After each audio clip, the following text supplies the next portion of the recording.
제가 말씀과 함께 책자 있는 글 읽어드리도록 하겠습니다. 53쪽입니다. 9장은 이스라엘의 왕정제도 요구를 허락하신 하나님께서 왕이 될 사람을 찾는 이야기가 나옵니다. 먼저 사울이라고 하는 사람의 배경이 기록되어 있습니다. 사울은 아버지의 잃은 나귀를 찾아 길을 나섰다가 숲 땅에 이르러 아버지가 자신을 걱정할 것을 염려하여 돌아가려 합니다. 하지만 함께 있던 사환은 하나님의 사람에게 가서 어떻게 하면 좋을지 물어보자고 제안합니다. 그들은 물 기르러 나오는 처녀들에게 길을 물어 사무엘을 만나게 됩니다. 이 만남이 있기 전날에 하나님께서는 이미 사무엘에게 사울을 만날 것을 알려주셨습니다. 사무엘은 사울에게 자신을 소개하고 사울을 객실로 초청하여 대접합니다. 이튿날 일찍 사무엘은 사울을 데리고 밖으로 나가 하나님의 말씀을 들려주겠다고 전합니다. 어제 8장 말씀에서 보셨듯이 이스라엘이 하나님 앞에 왕을 요구했죠. 우리에게도 다른 나라처럼 왕을 주십시오. 이렇게 요구를 했는데 하나님께서 마지못해 허락을 해주십니다. 저들의 요청은 사무엘 너를 버린 게 아니고 나를 버린 거다. 내가 더 이상 이스라엘의 왕 노릇을 못하게 되었고 사람이 왕 노릇을 하게 될 것이다. 하나님이 이렇게 안타깝게 여기셨지만 그럼에도 불구하고 허락을 해주십니다. 왕을 주겠다. 그리고선 바로 오늘 말씀을 보시면 왕을 하나님께서 직접 간택하시는 장면이 나옵니다. 사사를 하나님이 직접 부르셨듯이 왕도 하나님이 직접 부르십니다. 그래서 이스라엘의 첫 번째 왕이 어떤 사람인지, 어떻게 해서 사무엘을 만나게 되어 기름 부음을 받아 왕이 되는지 그 배경이 쭉 기록이 되어 있습니다. 이스라엘의 첫 번째 왕이 누구냐면 사울입니다. 오늘 보신 이 말씀의 주인공 사울입니다. 사울은 어떤 사람이냐면 베냐민 지파 출신입니다. 베냐민 지파의 유력한 사람 기스라는 사람의 아들이었습니다. 그런데 사무엘을 만나는 이 장면이 아주 흥미진진하죠. 사울과 사무엘이 어떻게 만나냐면 사실은 저 혼자 생각에는 부흥 집회 갔다가 사무엘 목사님의 그 집회와 말씀의 은혜를 받아가지고 헌신 자복하는 게 가장 멋있는 그림인데 암나귀 찾으러 갔다가 우연스럽게 만나거든요. 이런 모습을 보면은 하나님이 일하시는 방식이 참 놀랍습니다. 재미난 건 뭐냐면 사울이 사무엘을 전혀 몰랐다는 겁니다. 이게 놀랍습니다. 사울이 사무엘을 전혀 몰랐습니다. 놀랍지 않으십니까? 사무엘이 어떤 사람이냐면 전국구 스타입니다. 사무엘은 평생 동안 이스라엘 전역을 순회하면서 집회를 인도하고 회개운동을 벌이고 부흥사경회를 열었던 당대 최고의 부흥 강사고 당대 이스라엘의 민족의 대표 지도자 사사였습니다. 그런데 사울은 그 사무엘을 몰랐다는 겁니다. 이게 뭘 의미하겠습니까? 뭘 의미할까요? 사울은 기본적으로 영적인 사람이 아니었다는 얘기입니다. 관심이 없었다는 얘기예요. 이쪽에는 그냥 자기 살림하고 자기 가족 돌보고 일하고 암나귀 찾고 이런 거는 하는데 이스라엘의 영적 지형도에는 별 관심이 없었고 당대 이스라엘의 영적 지도자가 누구였는지도 모르고 있었다는 얘기입니다. 사울이. 그런데 하나님이 이런 사람을 이스라엘의 왕으로 택하셨다. 다 의미가 있습니다. 그걸 천천히 살펴보도록 하겠습니다. 자, 사울과 사무엘이 맨 처음 만나는 장면은 암나귀 때문에 그랬습니다. 암나귀. 이 사울의 아버지 기스가 제법 유력한 사람이었기 때문에 돈이 좀 많은 부자였던 것 같아요. 그 지역의 유지였던 것 같습니다. 그런데 암나귀들이 있었는데 집안의 암나귀들을 잃어버립니다. 누가 훔쳐갔는지 아니면 나귀들이 도망갔는지 집안에서 나귀가 사라져요. 한 마리가 아닙니다. 3절을 보시면 암나귀들을 잃어버렸다. 복수형으로 나옵니다. 한두 마리가 아니었던 것 같습니다. 여러 마리를 잃어버렸으니까 아버지가 아들 보고 찾아오라 시키는 거죠. 집안의 큰 재산이기 때문에 우리를 치면 소를 잃어버린 것과 똑같기 때문에 기스가 아들 사울을 보고 너 몸종 하나 데리고 가서 사환 하나 데리고 가서 우리 집 암나귀들을 좀 찾아오너라 이렇게 아버지가 시킵니다. 그래서 사울이 몸종을 데리고 길을 나서죠.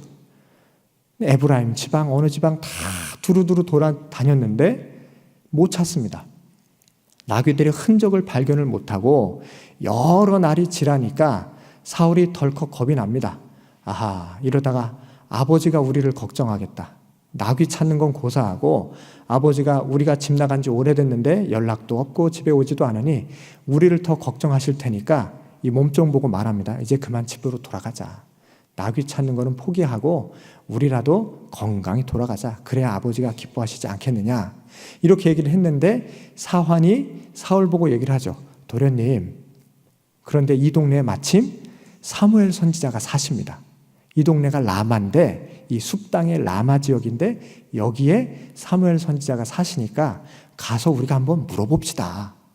그 어른은 모르는 게 없는 분입니다. 우리가 물어보면 뭐든지 답할 수 있는 신령한 분이기 때문에 암나귀가 어디냐고 물어보면 반드시 그 어른이 가르쳐 주실 겁니다. 그러니 한번 그 사무엘 선지자 집에 가봅시다. 이랬더니 사울이 그래? 여기에 그런 분이 사셔? 이렇게 대답을 하는 겁니다. 그러니까 사울이 사무엘이 누군지 어디에 사시는지 전혀 모르고 있었다는 얘기입니다. 이만큼 영적인 문제에 아주 무지하고 관심도 없었던 사람인데 사환의 손에 이끌려서 사무엘 집으로 올라가죠. 그리고선 이제 그 동네 어귀에 이르러서 이 우물가에서 물 깃는 처녀들 보고 사무엘 선지자를 찾으러 왔는데 어디로 가야 그의 집입니까? 이렇게 물어보니까 이 처녀들이 빨리 올라가시라고. 오늘 성읍에서 제사가 있는데 거기에 초대받아서 사무엘 어르신이 가셔야 되니까 가시기 전에 빨리 만나보시라고. 저 언덕 올라가면 그 어른 사시는 집이라고. 이렇게 물 깃는 처녀들이 가르쳐주죠. 그래서 사환과 사울이 부지런히 올라갑니다. 사무엘 집 앞에 이르러서 사울과 사무엘이 처음으로 만납니다. 근데 이 사울이 사무엘 보고 물어요.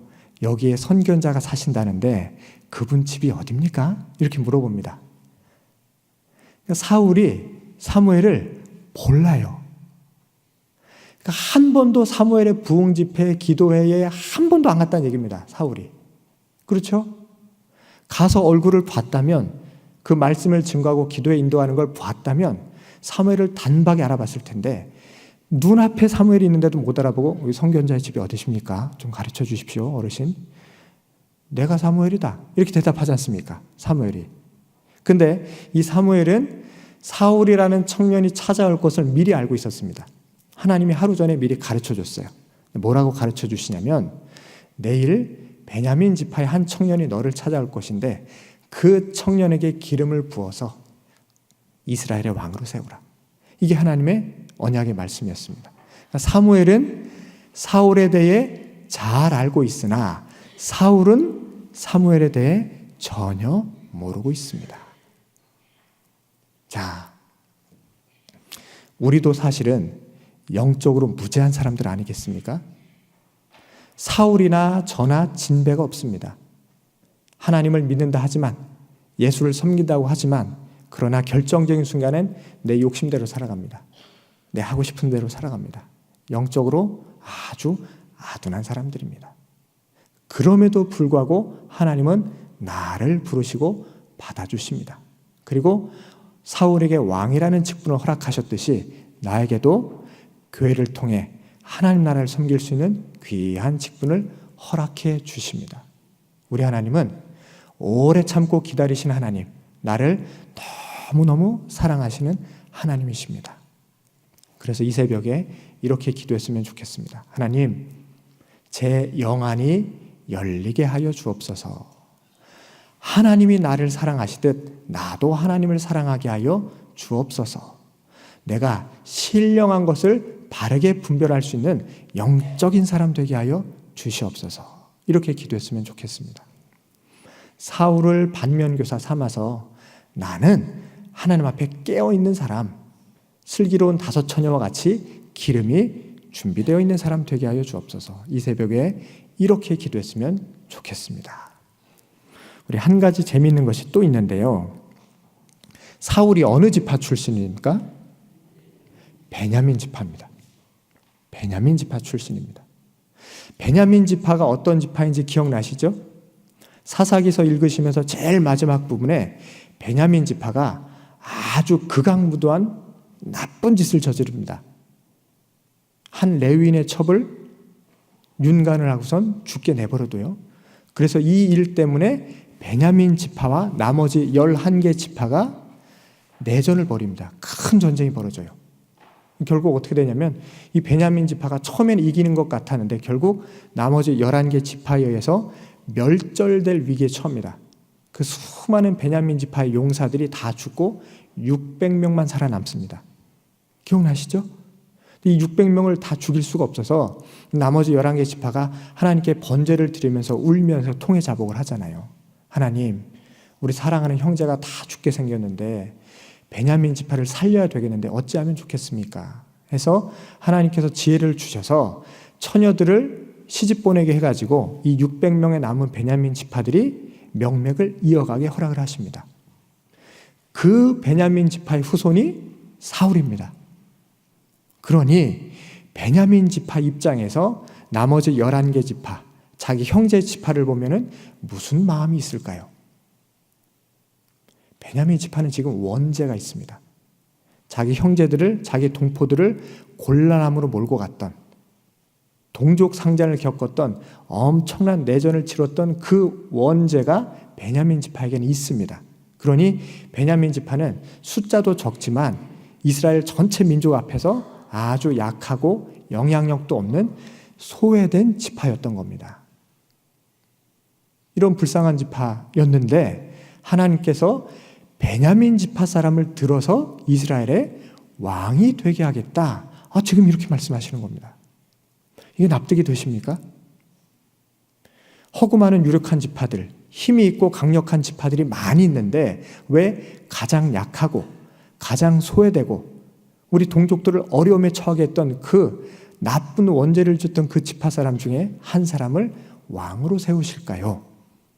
우리 하나님께서는 약한 자를 들어서 강한 자를 부끄럽게 하시는 하나님이십니다. 가난하는 자를 세우셔서 부한 자를 부끄럽게 하시고 오히려 부한 자를 하나님 곁으로 돌아오게 하시는 놀라운 은혜의 하나님이십니다. 우리 하나님은 패자 부활전의 하나님이십니다. 결코 한 사람, 한 공동체, 한 민족을 버리는 법이 없으십니다. 이 사실을 깨달으시기를 바랍니다.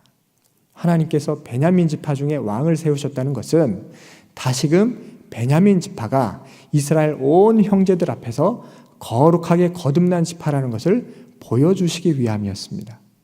그리고 베냐민 지파에게 다시 한번 기회를 허락하시는 모습을 볼 수 있습니다. 우리도 이 말씀 통해서 다시 한번 나를 바로 세워갔으면 좋겠습니다. 살다 보면 힘든 일, 어려운 일 많이 있잖아요. 내가 감당하기 어려운 상처들이 있고 사업하다가 사업이 망하시는 분도 있습니다. 사랑하는 가족을 잃으시는 분도 있습니다. 그럴 때 우리가 기도하잖아요. 하나님, 왜 나에게 이런 시련을 주십니까? 왜 내가 감당할 수 없는 이런 상처를 주십니까? 내가 어떻게 재기할 수 있겠습니까? 내가 이제 앞으로 어떻게 살아가야 한단 말입니까? 하나님, 원망할 때, 불평할 때 많이 있으시지요. 누구나 한두 번은 다 이런 경험을 합니다. 그럴 때 베냐민 지파를 통하여서 사울 왕을 세우시는 하나님을 바라보시기를 바랍니다. 우리 하나님은 끝까지 나를 책임지시고 나를 사랑하시고 나를 세워가시는 하나님이시기 때문입니다. 우리 하나님 결단코 나를 포기하지 않으십니다. 다시 한번 기회를 주십니다. 일어설 수 있는 기회, 재기할 수 있는 기회, 다시 시작할 수 있는 기회를 주시는 하나님이십니다. 그래서 오늘 새벽에 함께 기도했으면 좋겠습니다. 하나님, 끝까지 포기하지 아니하고 주만 붙들게 하여 주옵소서. 혹시 아주 힘든 상황에 처했을지라도 패자부활전을 해주신 하나님, 다시금 일으켜 세워주신 하나님 믿고 내가 굳건히 일어서서 나를 세우셔서 일하게 하시는 그 하나님 찬양하게 하여 주시옵소서. 우리 이 새벽에 이렇게 기도했으면 좋겠습니다. 우리 함께 기도하실 텐데요. 첫 번째로 하나님께서는 전화위복을 일으키셔서 악을 선으로 바꾸신 하나님, 나에게 은혜를 더하여 주셔서 우리 하나님을 늘 찬송케 하여 주시고 가장 힘들고 어려울 때에 나를 세우시는 그 하나님을 더욱 찬양케 하여 주옵소서. 기도해 주시고요. 우리 기도원에서 기도하고 계시는 담임 목사님 위해서 기도해 주시고 성령의 은사가 갑절로 임하게 해달라고 기도해 주시기 바랍니다. 또 153 새생명 초청잔치 위해서 기도해 주시고 또 내일 있을 서울교회 여전도 연합회 바자회가 주님 안에서 흥왕케 해달라고 우리 다 같이 한 목소리로 합심하여 기도하시겠습니다. 주여 믿습니다. 주여 믿습니다.